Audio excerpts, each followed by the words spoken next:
आज के वीडियो में आपका एक बार फिर से स्वागत है। आज हम संविधान सभा के बारे में पढ़ेंगे पूरा विस्तार से। संविधान सभा का गठन कैसे हुआ, मांग कब कब किया गया, इन बारे में हम सब जानेंगे। कितने सत्र बुलाए गए, कितने सदस्य थे, सबके बारे में जानते। तो चलिए हम आते हैं। तो सबसे पहले संविधान सभा के बारे में मांग कब किया गया। तो सबसे पहली बार बोले तो मांग, सर्वप्रथम मांग बोले तो ये सर्वप्रथम मांग 1934 में एम.एन. राय के द्वारा पहली बार संविधान सभा का मांग किया गया था। एम.एन. राय के द्वारा पहली बार संविधान सभा का मांग किया गया था। और दूसरी बार बोले तो 1935 में कांग्रेस ने आधिकारिक रूप से संविधान सभा की मांग की। और कांग्रेस के द्वारा जो मांग किया गया था, इस प्रस्ताव को मान लिया, लेकिन बाद में जाकर प्रस्ताव को अस्वीकृत कर दिया। समझे, 1935 में मांग किया गया था और 1940 में अगस्त प्रस्ताव के द्वारा उसको मान लिया गया और बाद में अस्वीकृत कर दिया गया। ठीक है। दूसरी बार अब आते आगे। 1942 में क्रिप्स मिशन में भी आधिकारिक रूप से संविधान सभा की मांग का स्वीकार किया गया था, लेकिन उसमें भी आगे चलकर अस्वीकार कर दिया गया। यहाँ पर भी देख लीजिए, अस्वीकार कर दिया, प्रस्ताव को अस्वीकृत कर दिया, लेकिन क्रिप्स मिशन का में आधिकारिक रूप से मांग किया गया था। अब चलिए, लेकिन आगे 1946 में कैबिनेट मिशन योजना के तहत संविधान सभा का गठन किया गया। कैबिनेट मिशन योजना के तहत संविधान सभा का गठन किया गया। यह कैबिनेट मिशन का कार्य क्या था? कैबिनेट मिशन का कार्य था अंतरिम सरकार का गठन करना और संविधान सभा का निर्माण और संविधान का निर्माण करना था। और इसमें 3 सदस्य थे। पहला सर लॉर्ड पैथिक लॉरेंस, दूसरा सर स्टेफर्ड क्रिप्स और तीसरा एबी अलेक्जेंडर थे। ये 3 सदस्य थे। और इसके बाद इसमें संविधान सभा में इसके बाद जो गठन किया गया, इसमें संविधान सभा में कुल 389 सदस्य थे।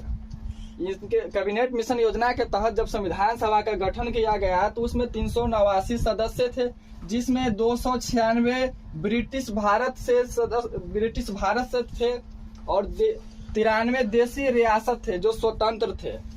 और 296 में बोले तो 11 प्रांत थे और 4 कमिश्नरी क्षेत्र थे। अगर बोले तो प्रांत और कमिश्नरी क्षेत्र, जैसे कभी राज्य बिहार राज्य है, उत्तर प्रदेश राज्य है और दिल्ली केंद्र शासित प्रदेश, उस टाइप से 4 कमिश्नरी क्षेत्र आते थे। तो 292 प्लस 4 मिलाकर क्या हो गया? 296 हो गया। अब इसके बाद 296 सीट पर इलेक्शन कराया गया, यानी चुनाव कराया गया। उसके बाद परिणाम घोषित किया गया। 296 सीट पर चुनाव किया गया। तो इसमें परिणाम कब आया? जुलाई और अगस्त 1946 की बात है। इसमें परिणाम आया, कांग्रेस इसमें 208 सीट जीता। 296 में से कांग्रेस ने 208 सीट को जीत लिया और 73 सीट मुस्लिम लीग ने जीता और 8 निर्दलीय थे। इसमें 7 छोटी पार्टियां थी। उसी को टोटल मिलाकर बोले तो यहाँ 15 अन्य पार्टियां लिखा रहता है। तो टोटल मिलाकर 296 हो गया। लेकिन इसमें देशी रियासत ने भाग नहीं लिया, इसीलिए। लेकिन चुनाव जब कराया गया तो चुनाव अप्रत्यक्ष रूप से चुनाव कराया गया। अप्रत्यक्ष चुनाव विधानसभा द्वारा कराया गया। ठीक है। एक सीट का बंटवारा लगभग 10 लाख जनसंख्या पर एक सीट दिया गया। मतलब कि भारत की जितना जनसंख्या था उस हिसाब से जनसंख्या को 10 लाख की कैटेगरी में बांट दिया गया और 10 लाख पर एक सीट दिया गया। समझ सकते हैं। एकल संक्रमणीय मत एवं समानुपातिक प्रतिनिधित्व के आधार पर विधानसभा ने आंशिक निर्वाचन और मनोनीत के आधार पर कराया गया। इसमें अगर संविधान सभा में बोले तो टोटल महिला सदस्यों की संख्या कितना है, एग्जाम में पूछा जाता है। तो संविधान सभा में महिला सदस्यों की संख्या 15 था। क्या है? 15 थी। 15 महिलाएं इसमें थी। ठीक है। सदस्य बोले तो 15। अब संविधान सभा का कार्य क्या था? तो संविधान सभा के 2 कार्य महत्वपूर्ण है। संविधान बनाना, जिसका अध्यक्ष थे डॉक्टर राजेंद्र प्रसाद। दूसरा विधायिका यानी संसद, उसका अध्यक्ष थे जीवी मावलंकर। ये बात है। अब इधर जब यहाँ तक हम जान गए 296 सीट पर इलेक्शन जब यहाँ हो गया, कांग्रेस को 208 सीट प्राप्त हुआ और मुस्लिम लीग को 73 सीट प्राप्त हुआ। तो इसके आगे हम आते हैं थोड़ा। इसके बाद अब इतना जान गए, इसके बारे में जान गए इतना। अब हम जानते हैं संविधान सभा की बैठक कब कब हुआ। अगर यहाँ पर इतना शामिल नहीं हुआ था देशी रास्ते से शामिल हुआ नहीं था। अब इसके हम जानेंगे संविधान सभा के 3 बैठक महत्वपूर्ण है, उस संविधान सभा के बारे में जानते हैं। संविधान सभा की बैठकें, तो संविधान सभा के प्रथम बैठक के बारे में हम पहले जानते हैं। यह प्रथम बैठक कब हुआ? 9 दिसंबर 1946 ईस्वी को प्रथम बैठक हुआ था। एग्जाम में पूछा जाता है कि संविधान सभा का प्रथम बैठक कब हुआ, तो 9 दिसंबर 1946 ईस्वी को हुआ था। इसमें कुल बोले तो 211 सदस्य ने भाग लिया था। प्रथम बैठक में 211 सदस्य ने भाग लिया था। मुस्लिम लीग ने इसका बहिष्कार किया था, विरोध किया था। देशी रियासत इस बैठक में शामिल नहीं हुए थे, देशी रियासत यहाँ पर भी शामिल नहीं हुए थे। इसका अस्थायी अध्यक्ष, इसका अस्थायी अध्यक्ष बोले तो डॉक्टर सच्चिदानंद सिन्हा थे। फ्रांस की तरह बुजुर्ग को सम्मान करते हुए डॉक्टर सच्चिदानंद सिन्हा को बनाया गया अस्थायी अध्यक्ष, ये बात था। अब दूसरा बोले तो दूसरा बैठक हुआ था 11 दिसंबर, दूसरा बैठक 11 दिसंबर 1946 ईस्वी को। इसका अस्थायी अध्यक्ष डॉक्टर राजेंद्र प्रसाद थे। इसका 2 उपाध्यक्ष भी थे, एक थे डॉक्टर HC मुखर्जी, दूसरा थे VT कृष्णामाचारी। ठीक है, दूसरा VT कृष्णामाचारी थे। नोट में एक बात बोले, इसमें जैसे कि कांग्रेस ने भाग इसमें नहीं लिया था, मुस्लिम लीग ने इसका बहिष्कार किया था, लेकिन कांग्रेस में इसमें भाग ही नहीं लिया था। द्वितीय बैठक में, समझे, द्वितीय बैठक में कांग्रेस ने इसमें भाग नहीं लिया था। इसलिए विंस्टन चर्चिल एक महान राजनीतिज्ञ थे, उन्होंने कहा था ऐसा विवाह जिसका दुल्हन ही गायब है, दुल्हन कांग्रेस को बोले थे, ऐसा विवाह जिसका दुल्हन ही गायब थे, विंस्टन चर्चिल जी बोले हुए थे, ये बात है। और तीसरा बैठक कब हुआ था? 13 दिसंबर 1946 ईस्वी को संविधान सभा का तीसरा बैठक हुआ था। तो तीसरा बैठक में कुछ महत्वपूर्ण बात जानते हैं। तीसरा बैठक में पंडित जवाहरलाल नेहरू ने उद्देश्य प्रस्ताव को रखा था। उद्देश्य प्रस्ताव में बोले तो 8 अनुच्छेद थे, 8 अनुच्छेद थे उद्देश्य प्रस्ताव में। और 22 जनवरी 1947 ईस्वी को उद्देश्य प्रस्ताव रखा गया था।